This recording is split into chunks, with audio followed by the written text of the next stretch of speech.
इस लेक्चर में हम लोग कुछ इंपॉर्टेंट पॉइंट्स किससे रिलेटेड होगा कि अरिथमेटिक प्रोग्रेशन, ज्योमेट्रिक प्रोग्रेशन और हार्मोनिक प्रोग्रेशन होता है ना। तो उसी में एक था हमारा arithmetic mean, harmonic mean, geometric mean, यही सारी चीज़ों से रिलेटेड जो है हम कुछ इंपॉर्टेंट पॉइंट्स को डिस्कस करेंगे। और इसमें जो है कुछ सिग्मा रूल्स के बारे में भी कुछ थ्योरम्स, कुछ रिजल्ट, कुछ important points theorem sigma notation से रिलेटेड डिस्कस करेंगे। तो चलिए हम शुरू करते हैं। If A, G, H are respectively arithmetic mean, geometric mean, and harmonic mean between two positive number A and B, then यहाँ पे कह रहा है कि अगर A, G, H ये तीन है हमारा A, G, H ये रिस्पेक्टिवली क्या होगा, अरिथमेटिक मीन। रिस्पेक्टिवली जो यूज हुआ ना, यानी कि A होगा अरिथमेटिक मीन, G हो जाएगा ज्योमेट्रिक मीन और H हो जाएगा हार्मोनिक मीन। रिस्पेक्टिवली जो है ना ऐसे ही होता है। So A, G, H are respectively arithmetic mean, geometric mean and harmonic mean between two positive number A and B। मान लो कि A and B दो पॉजिटिव नंबर है और उसके बीच में जो है हमारा ये एक arithmetic mean, geometric mean, harmonic mean तीनों है। अगर दो पॉजिटिव नंबर के बीच में अगर मुझे ये मिलता है तब क्या हो सकता है, तब क्या हो जाना कि G जो है G इज इक्वल टू दो नंबर के बीच में ये होगा, अरिथमेटिक मीन ए होगा और ज्योमेट्रिक मीन निकालेंगे तो जी आएगा और हार्मोनिक मीन निकालेंगे तो एच आएगा। ये एक जैसे मैं एक नोटेशन है इसके मैं इसकी जगह पे कोई भी वैल्यू आएगी यहाँ पे बस ऐसे ही वेरिएबल एक यूज़ किया हम कि हार्मोनिक मीन के लिए एच यूज़ कर लिया, ज्योमेट्रिक मीन के लिए जी कर लिया, अरिथमेटिक मीन के लिए ए कर लिया, वेरिएबल यूज़ किया। दो नंबर के बीच में अगर ये सारी चीज़ें आती है तो जी का स्क्वायर यानी कि geometric mean is equal to A H, ये होता है जी का square is equal to A H होगा। इसमें एक कंडीशन ये है कि ए जी एच जो है ना वो ज्योमेट्रिक प्रोग्रेशन भी होना चाहिए। जब ए जी एच को ऐसे हम एक सीक्वेंस बनाएंगे ए जी एच रख करके तो ये जो है हमारा ज्योमेट्रिक प्रोग्रेशन भी होना चाहिए। तो ऐसे केसेस में जी का square is equal to A H हो जाता है। एक इम्पॉर्टेंट पॉइंट है, आपको याद रखना पड़ेगा ये कि जी का square is equal to A H भी होता है और ये कंडीशन ये लिखा हुआ है यहाँ पर। तो और एक चीज़ ये होता है कि अरिथमेटिक मीन जो होता है greater equal to geometric mean होता है, geometric mean is greater equal to harmonic mean होता है। ये भी एक पॉइंट है हमारा इसमें, इसे भी याद रखने की ज़रूरत है। और ये जो है A is equal to G, G is equal to H, ये तीनों इक्वल भी हो सकते हैं। ये कब इक्वल होगा, जब ए एंड बी बराबर होगा, इक्वल होगा।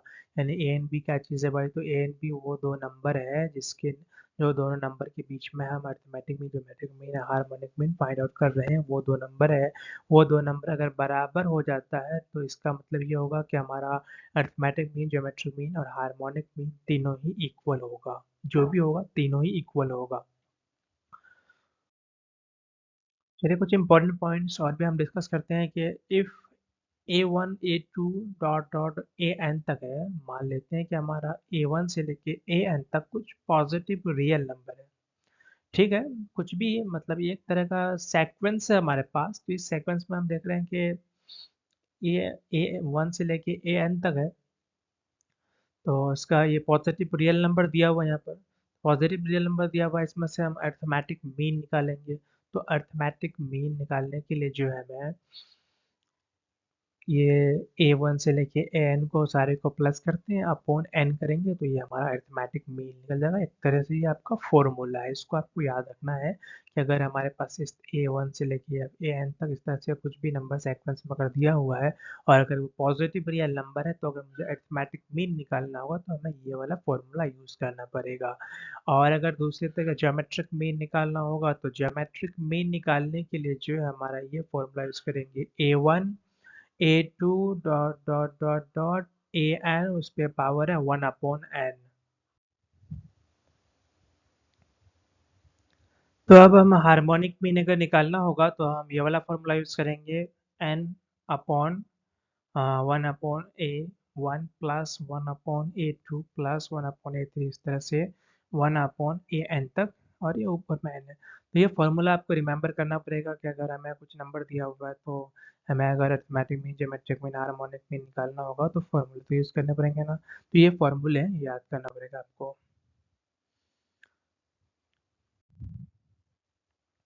चलिए अब हम सिग्मा नोटेशन की बात कर लेते हैं। सबसे पहले ये जो है सिग्मा नोटेशन को इस तरह से रिप्रेजेंट करते हैं। ये वाला साइन देख रहे हैं ना, ये सिग्मा का साइन है। सिग्मा नोटेशन को जो है इसमें से कुछ मैं सबसे पहले तो यहाँ पे एक फॉर्मूला लिखा हूँ कि अगर सिग्मा नोटेशन में, जैसे सिग्मा नोटेशन ये हो गया, इसको बोलते हैं वहाँ पे R1 लिखा हुआ ना, तो इसको जो बोलते हैं हम लोग लोअर लिमिट बोलते हैं। और यहाँ पे जो n ऊपर लिखा हुआ है तो इसको अपर लिमिट बोलते हैं। और यहाँ पे जो है ये ऐसे दिया हुआ रहता है AR प्लस माइनस BR, इसलिए यहाँ प्लस माइनस दोनों दिया हुआ है। कहीं पे सिर्फ प्लस रह सकता है, कहीं पे सिर्फ माइनस रह सकता है, कहीं पे सिर्फ ये वाला AR रह सकता है, या एक ही जगह में कुछ भी हो सकता है। तो ऐसा पर इस फॉर्मूले में दोनों है, इसलिए ये फॉर्मूला है, इसको आपको रिमेम्बर करना पड़ेगा। तो ये कैसे वर्क करता है, मैं पहले आपको फॉर्मूला को एक्सप्लेन करता हूँ कि इसको कैसे तोड़ा गया है। तो इज इक्वल टू जो है ना, इसको ये sigma R R is equal to 1 से लेकर के एन तक लोअर लिमिट, यानी कि यहाँ से शुरू होगा और एन तक जाएगा, वो अपर लिमिट एन है। यहाँ पे ए आर है प्लस माइनस, फिर इसको तोड़े हैं, ये वाले फॉर्मूले को यहाँ पे तोड़ रहा हूँ बस। एक बार इसके साथ किया हूँ, फिर यहाँ पे प्लस माइनस, फिर एक बार इसके साथ मल्टीप्लिकेशन हो गया, सिर्फ वही, यानी कि इसके साथ एक बार जुड़ा है और ये वाला पोर्शन जो है, इसके साथ एक बार जुड़ा है, बीच में साइन आ गया ये रहा। तो ये हो गया सिग्मा R1 एन तक जाएगा और बी आर। तो इसको जो है, ये सिग्मा नोटेशन है, इसको जो है कैसे मैं लिख सकता हूँ, एग्जाम्पल मैं आपको लेकर दिखाता हूँ कि अगर मान लेते हैं कि R इज इक्वल टू 1 है और अपर लिमिट यहाँ पे मैं 3 ही रख रहा हूँ, क्योंकि मुझे कम से कम मैं 3 रखा हूँ, यहाँ पे कुछ भी हो सकता है। अपर लिमिट की जगह में आप 5, 10, 50 कुछ भी आ सकता है।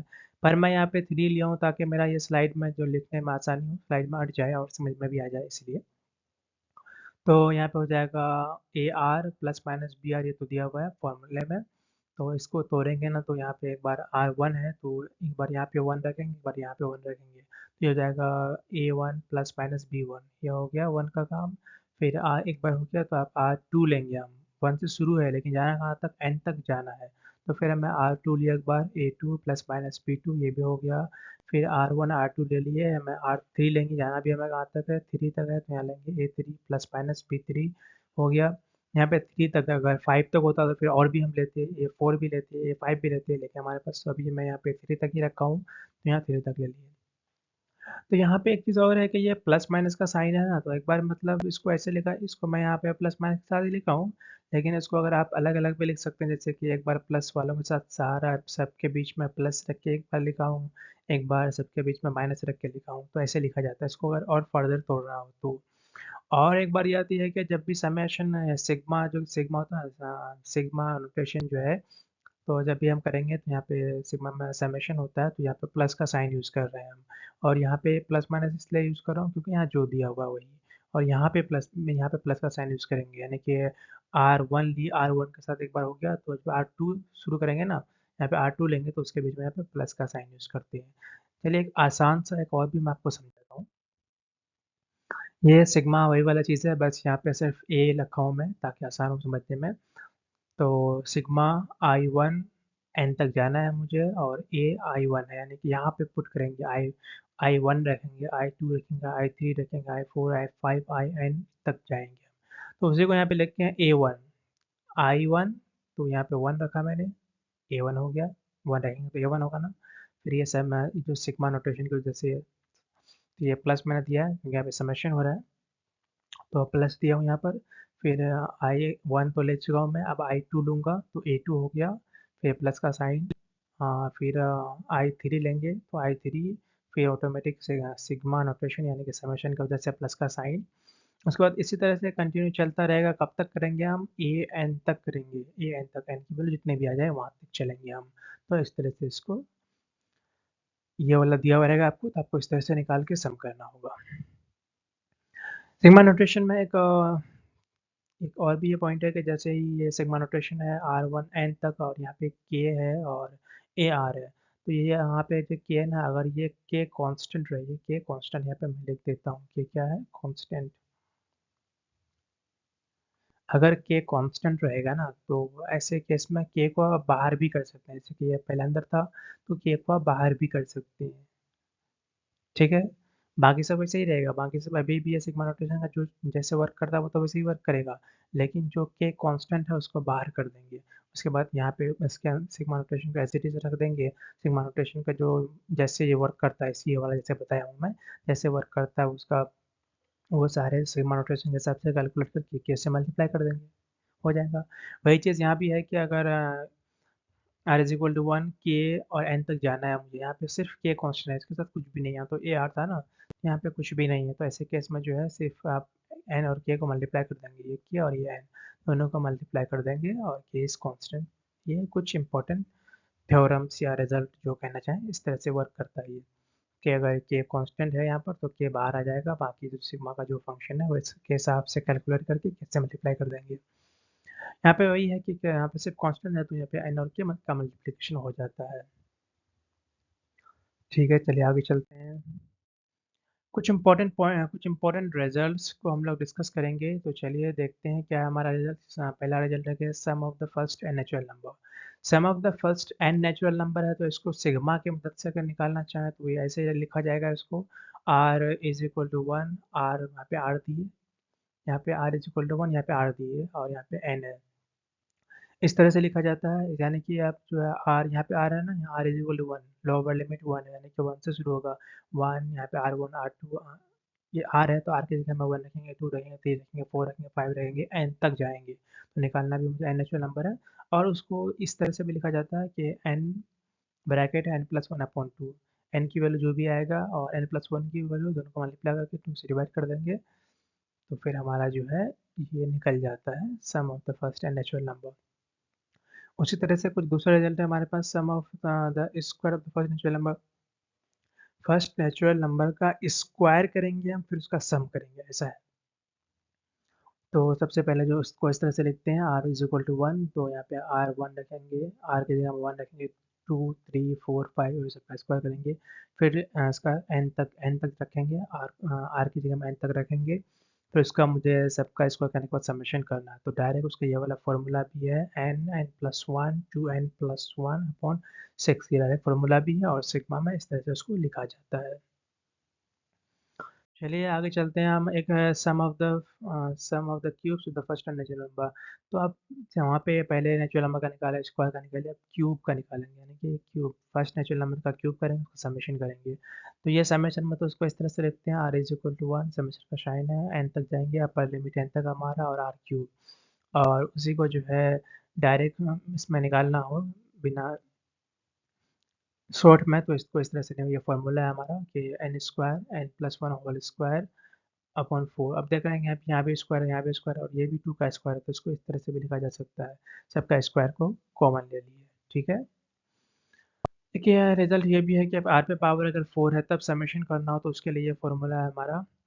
तो आर वन से लेके एन तक है, यानी कि ये भी समेशन ऑफ क्या हो जाएगा, आर पे पावर फोर एन तक जाएगा ये, तो उसको हो जाएगा N upon thirty, N plus one, two N plus one, three N square plus three N ये माइनस वन है, थ्री एन माइनस वन, ये पावर नहीं माइनस वन है। ठीक है, तो ये सारे फार्मूला जो है आपको याद करने की ज़रूरत है, क्योंकि फार्मूले हैं, फार्मूले को तो आप याद ही रखेंगे ना, और क्या कर सकते हैं फार्मूले के साथ। एक होता है कि याद कर लें, या फिर ज़्यादा से ज़्यादा प्रैक्टिस करेंगे तो फार्मूला ऑटोमेटिक याद हो जाएगा, यही दो चीज़ होता है फार्मूले में। चलिए हम आगे चलते हैं। यहाँ पे हमारा sum of the first N odd natural number, odd natural number जैसे कि वन, थ्री, फाइव, सेवन, इस तरह से अगर एन नंबर का हमें निकालना है तो उस तरह उसको निकालने के लिए हम जैसे कि एन नंबर का निकालना तो डायरेक्ट एन का स्क्वायर करेंगे तो उसका सबका सम निकल जाएगा। तो समेशन में इसको इस तरह से लिखा जाता है, समेशन है, लोअर लिमिट हमारा R is equal to one है, अपर लिमिट एन है, और इसमें यहाँ पे बराबर में दिया हुआ two N minus one, two two R minus one दिया हुआ है, टू आर माइनस वन। इस तरह से किसी भी और नंबर को निकालने के लिए क्या जाता है, जैसे कि आप टू के साथ जैसे कि टू मल्टीप्लाई किया माइनस वन करेंगे तो क्या जाएगा, थ्री आ जाएगा ना, तो माइनस वन कर देंगे, तो टू के साथ किसी भी नंबर को मल्टीप्लाई करेंगे तो वो तो इवन हो जाएगा, लेकिन हमें और करना है तो साथ में माइनस वन है, इसलिए यहाँ पे माइनस वन लिख दिए फॉर्मूले में। ठीक है, उसी तरह से यहाँ पे sum of the first N even natural number, first even natural number का आप निकालना तो उसके लिए फॉर्मूला है n+1 करके मल्टीप्लाई करेंगे ना तो पूरा निकल जाएगा। और सिग्मा नोटेशन में उसको इस तरह से लिखा जाता है, R is equal to 1 summation sigma notation या समेशन इसको बोलते हैं। उसके बाद है यहाँ पे 2r, यहाँ पे अपर लिमिट n तक है, r 1 से लेकर n तक, और यहाँ पे 2r लिखा जाता है। सिग्मा में इस तरह से लिखा जाता है, उसके लिए अलग से ये फॉर्मूला, दोनों में से आप किसी तरह से निकाल सकते हैं, दोनों ही फॉर्मूले हैं। हमारा फॉर्मूला का जिस तरह से भी निकालेंगे वैल्यू बराबर आएगी, ठीक है, आएगी ही, क्योंकि दोनों फॉर्मूला इक्वल भी तो है।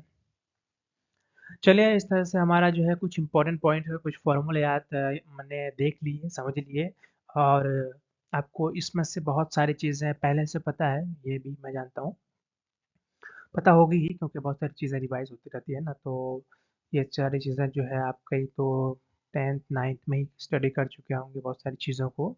ये सारे फॉर्मूले तभी आ जाते हैं, लेकिन मैंने होता है ना रिमाइंड करने के लिए, ब्रश अप करने के लिए आपको, तो ये सारी चीज़ों को मैंने रिपीट किया, एक जगह आपको सारे फॉर्मूला क्लब करके दिया हूँ, ताकि आप जो है फिर से एक बार देख लेंगे, तो होता है ना, मतलब फ्रेश याद रहेगा, तो रिमेंबर रहेगा, तो जब भी हम न्यूमेरिकल सॉल्व करेंगे तो हमें वहाँ पे दिख जाएगा, या फिर दिमाग में जल्दी से स्ट्राइक कर जाएगा। इसीलिए मैंने ये सारे फॉर्मूले को आपको नोट करवाया हूँ, और एक बार बता भी दिया हूँ, समझा भी दिया हूँ।